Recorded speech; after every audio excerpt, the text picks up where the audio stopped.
உலக மக்கள் எல்லோருக்கும் வணக்கம். சிவம் ஜோதிடம் வாயிலாக நான் உங்கள் ஜி கோபால் பேசுகிறேன். இன்னைக்கு பேசக்கூடிய பலன் என்ன அப்படின்னா, செவ்வாய் பகவானுடைய பெயர்ச்சி. இந்த செவ்வாய் பகவானுடைய பெயர்ச்சி ஆகப்பட்டது ஏப்ரல் 2ஆம் தேதி அந்த பெயர்ச்சி ஸ்டார்ட் ஆகி மே மாதம் 11ஆம் தேதி வரைக்கும் கிட்டத்தட்ட 40 நாட்கள்.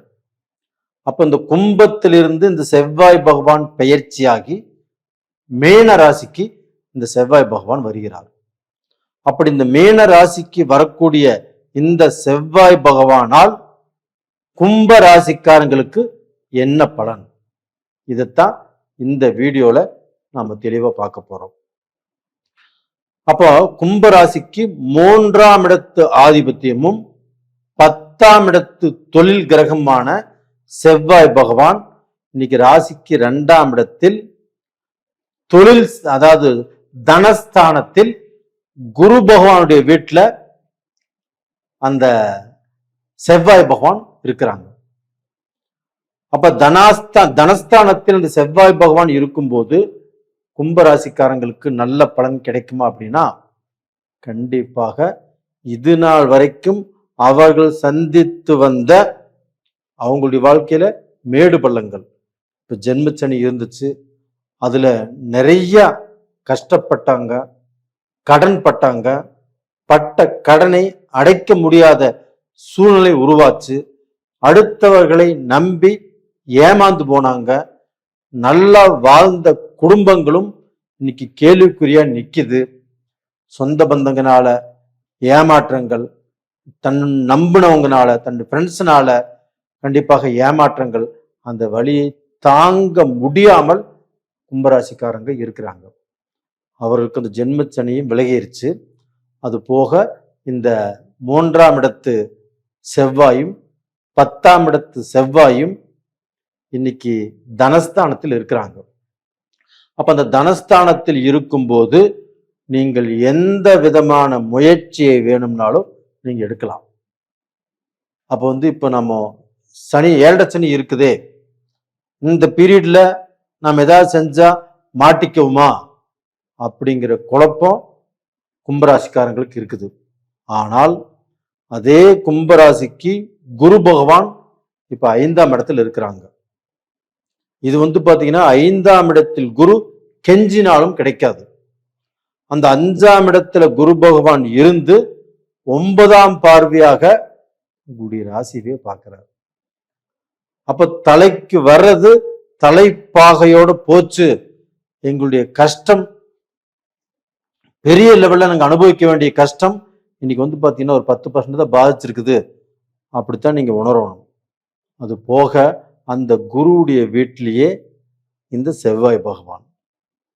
அப்ப இந்த செவ்வாய் பகவான்ங்கிறது பாத்தீங்கன்னா ஒரு வலிமையான கிரகம், ஒரு வீரமான கிரகம், ஒரு போர் கிரகம்.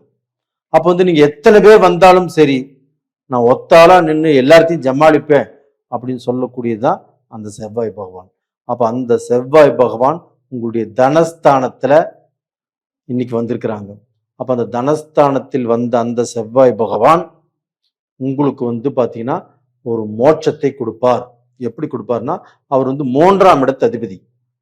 அப்போ நீங்க சில காரியங்களை எடுத்து சில காரியங்கள் செய்யணும்னு நினைச்சு இதற்கு முன்னாண்ட செய்ய முடியாமல் பல தடைகளும் பல குழப்பங்களும் உருவாகி நீங்க அப்படியே கூனி குறுகி என்னடா பண்றதுன்னு தெரியாம குழப்பத்தில் வாழ்ந்துட்டு இருக்கிறீங்க. இதனால அவமானங்களும் கடன் பிரச்சனைகளும் கோர்ட்டு கச்சேரி பிரச்சனைகளும், இது மாதிரி நீங்க ஒரு ஸ்டேஷன் வாசலுக்கே நீங்க போனதில்லை. அப்படிப்பட்டவர்கள் இந்த பீரியட்ல போகக்கூடிய டைம் வந்தாச்சு இதற்கு முன்னாண்ட. அப்ப அந்த டயத்தில் இருந்து இப்ப மாறி ஒரு நல்ல பொசிஷனுக்கு வரீங்க. அப்ப அந்த நல்ல பொசிஷனுக்கு வரதுனால உங்களுக்கு கோர்ட்டு இல்லைன்னா பாத்தீங்கன்னா கச்சேரி, இந்த ஸ்டேஷன், இதுல இருக்கக்கூடிய பிரச்சனைகள் கண்டிப்பாக தீரும். உங்க பாத்தீங்கன்னா எல்லாமே பைசலுக்கு வந்துருவாங்க. அது போக பாத்தீங்கன்னா உங்களுடைய வாழ்க்கையில நீங்க ஏதாவது ஒரு விஷயத்த ஆரம்பிக்கணும், ஏதாவது ஒரு விஷயத்த நம்ம செய்யணும், நம்ம செஞ்சு இந்த மாதிரி கஷ்டத்துல இருந்து இப்ப இப்ப கஷ்டத்துல விழுந்திருக்கிறீங்க, அந்த கஷ்டத்திலிருந்து எந்திரிச்சு நம்ம நல்ல பொசிஷனுக்கு வருவோமா அப்படிங்கிற கேள்வி நீங்க மனசுல நினைக்கிறது எனக்கு புரியுது.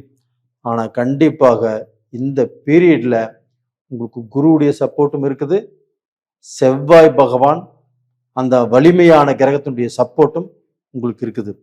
இதனால நீங்கள் துணிந்து பாடுபடலாம், துணிந்து எதில் வேணா இறங்கலாம், நீங்க ஜெயிக்கலாம், கண்டிப்பாக நல்ல பொசிஷனுக்கு வந்துடுவீங்க.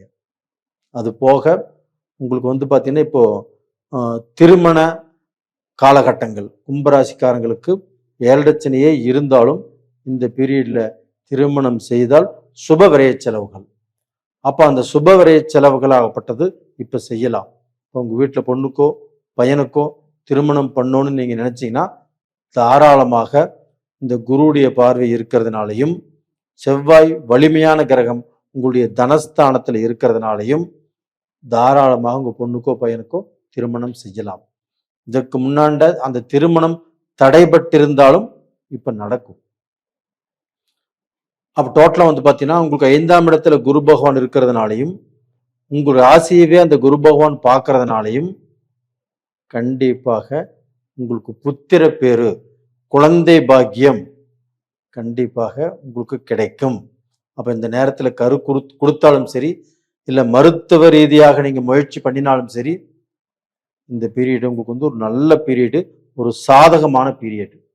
அப்ப இந்த பீரியட்ல நீங்க தாராளமாக முயற்சி பண்ணலாம். அது போக இந்த சமயத்துல பாத்தீங்கன்னா இப்ப 7 சனியில நிறைய பேர் படிப்பு கெட்டு போச்சு, படிப்பு தடுங்கலை போச்சு, தான் நினைச்ச கோர்ஸ் வேற, எடுத்த கோர்ஸ் வேற. அப்ப பாத்தீங்கன்னா படிக்க முடியாம சிலர் கஷ்டப்பட்டுட்டு இருக்கிறீங்க. அந்த கஷ்டங்கள் இப்ப தீரும். அப்ப நீங்க நினைச்ச மாதிரியான அந்த கோர்ஸ் வேண்டான்ட்டு வேற கோர்ஸ் கூட எடுக்கிறதுக்கு வாய்ப்புகள் இருக்குது. அந்த படிப்புல அந்த ஞாபக சக்தி வரக்கூடிய வாய்ப்புகள் நல்லா இருக்குது.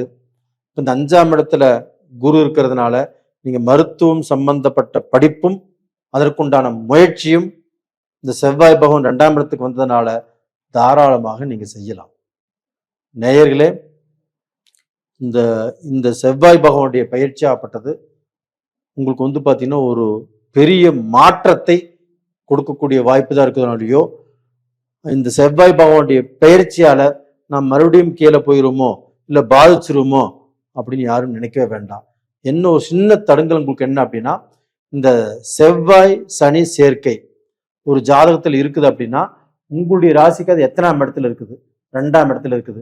அப்ப அந்த 2ஆம் இடத்துல இருக்கக்கூடிய அந்த செவ்வாயும் சனியும் நம்மளுக்கு ஏதாவது பாதிப்புகள் கொடுக்குமா அப்படின்னா கண்டிப்பா அந்த செவ்வாய் சனியுடைய சேர்க்கை யாராக இருந்தாலும் கண்டிப்பாக அந்த பாதிப்புகள் கண்டிப்பாக வரும். ஆனா நீங்க குருவுடைய வீட்டில் இந்த செவ்வாயும் சனியும் இணைந்ததுனால பிரச்சனைகள் வரும், பெருசா வராது. பிரச்சனைகள் வந்தாலும் அதுல இருந்து தப்பிச்சுக்குவீங்க.